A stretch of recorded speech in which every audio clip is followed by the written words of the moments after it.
Evo jedna domaća farma krava. Lepo izgleda.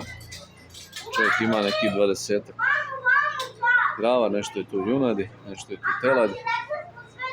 Izgleda sasvim to korektno. Kaže, pravi sir, pravo porodično domaćinstvo. Tu su i deca i unučad. Svi zajedno žive. Samo izgleda lepo. Svako ima svoje zaduženje, što je onako prilično interesantno. Evo, nije hteo niko od njih da priča za, što se kaže, za kamere.